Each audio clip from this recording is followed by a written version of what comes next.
Hi. Well, thank you so much, Tiffany. That was incredible. And Elise, she shared some staggering, um, you know, uh, facts. I didn't know that only 30% of moms were able to work from home, which really shows that so many of us lost our jobs.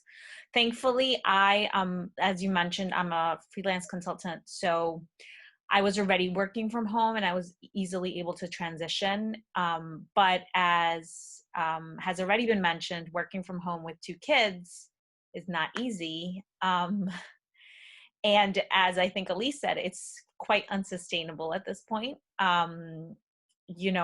Physically, mentally exhausting, really. Um, and yeah, one of the biggest challenges we have now is that we've just been informed that our childcare provider has decided to close its doors.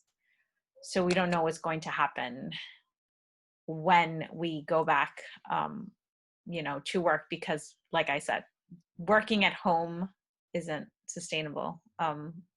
Both of us working at home isn't sustainable with both kids at home. So there are a lot of uncertainty. There's a lot of uncertainty, a lot of unknowns. We don't know what September is going to look like for my 9-year-old who's going into 4th grade.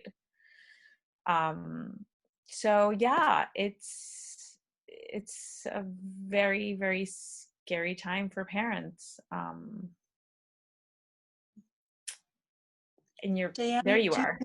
yeah, I'm sorry. Diana, do you have any thoughts on, how can we address this? It's really the issue that keeps popping up, or things that people are talking about, some solutions or, um, ideas, because I people are think, so anxious about it, right?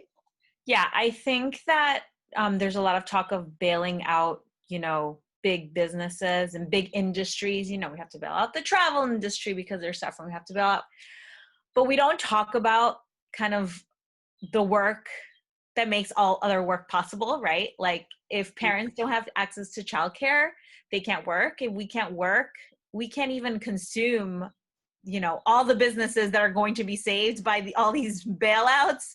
No one's going to be able to travel or go to restaurants or anything like that if parents can't go back to work, right? So childcare really is essential. We should have been talking about it first. How are parents going to get back to work? They need to be able to know that their children are going to be in a safe space, that it's going to be affordable.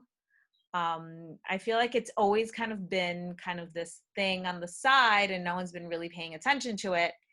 And we as activists, we've been in the space and we've kind of been ringing the bells forever. I was Yeah. in an event in February, we were talking about the child care crisis, and now it's like front and center. Like this is part of the economy. It's what we need to make the economy keep going and people working. So we need to treat it as such.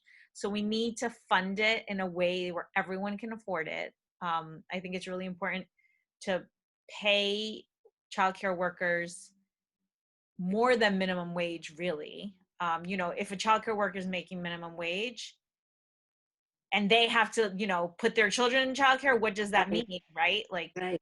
Hmm. I think it's really important for parents to share their stories, and I think slowly we're seeing that. I hear more and more stories about, like Elise said, it's unsustainable. Like it's not. There's stories in the New York Times. No one was talking about childcare in the New York Times, I feel like, the way it's being talked about now. And I don't mean to single out the New York Times, but it's just like it's right in your face because everybody that's working from home is like, oh my Right. goodness. Right. Um, go ahead. Absolutely.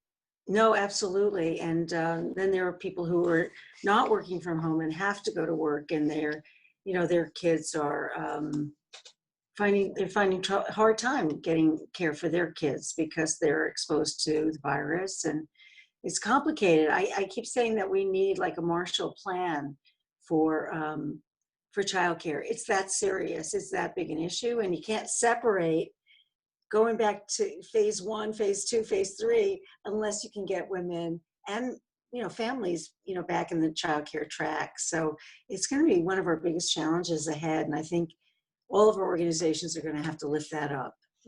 So I know that Moms Rising is doing that. It's one of your key issues. Yeah, one of the things that actually there's a book written about it back in February before COVID. We were talking about it. Is the idea that childcare needs to be thought of as a public good. And the author, Elliot Haspel, he says, how is it that from K to 12, we know what's happening with our kids in terms of education and learning and where they're going to be, but then 0 to 5, which are the ages where critical brain development happens, the government's pretty much like, oh, you're on your own, figure it out. Like, good luck. Talk to me when you're in pre-K in New York City's case, right? So that also needs to be a shift. It's not like you're giving parents a handout. It's like you're literally helping society. And I think that Right. that is also something that has come to the forefront during COVID-19, right? It's all interconnected, and it's not just like, oh, parents just want to hand off their kids to, whatever, whoever. It's like, we need this in order for the rest to function. Right. Thank you so much for sharing that, Diane, in a very personal way, but also, as an activist representing all the work you're doing and Moms Rising. We have a lot of work to do together.